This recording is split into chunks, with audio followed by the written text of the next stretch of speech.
question has been asked is what is the process? I think it begins with the very second that your feet hit the floor when you wake up in the morning, focusing on the values, not your behaviors, but your values. I'll give you mine that would be on my wall. God, country, family, and friends. Those are 4 of my values. Values are not compromisable. In other words, you don't change your values, ever.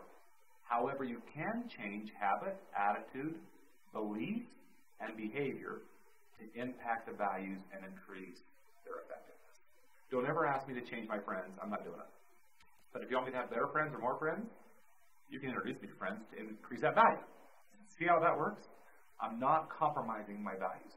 So process number 1 is to always remember your values the second that your feet hit the floor, and you start with that.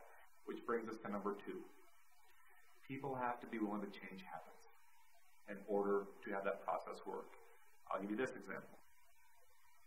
As a paralyzed person, the doctor gives me something to help me be more free. It's called a catheter.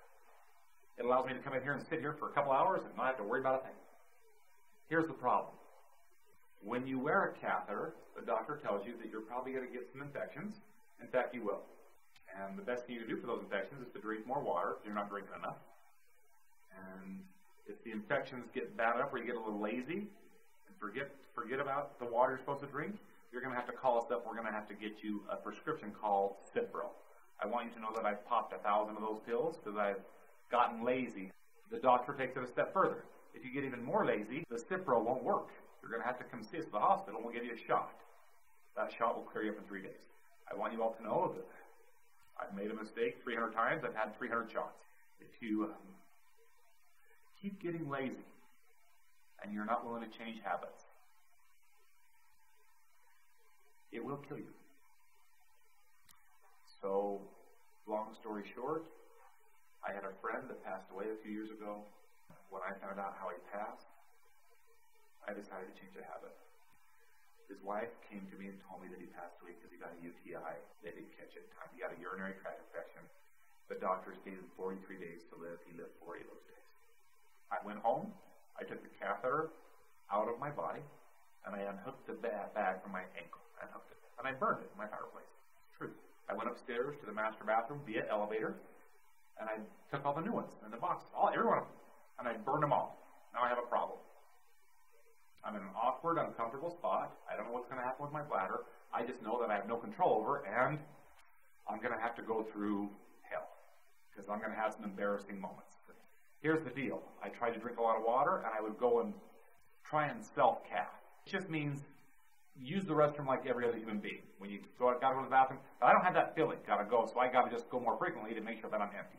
Here's the problem. I would go do that right before this interview, and I would come and start talking to you, and the camera would be rolling. And 3 minutes in, and I used the bathroom 8 minutes ago.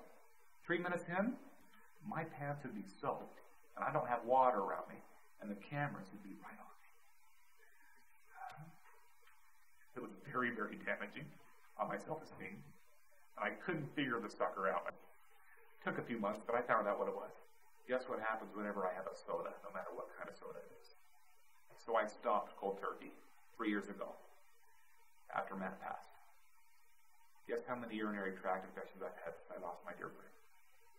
Not one. I want you all to know that I'm wearing this scarf.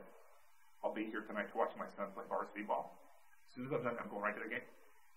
And I'm still married to my high school sweetheart, and I will be here to see my kids. I got to watch my health. I got to watch what I drink, what I eat. Easy? I missed the pot. Worth it? I'm still here. So you ask the process. After you focus on your values, you've got to be willing to change habits about your own health. You have to be willing to do that. And then the third process is the results take care of themselves. All right? I just gave it to you. What I just shared with you has allowed me to travel the world by myself.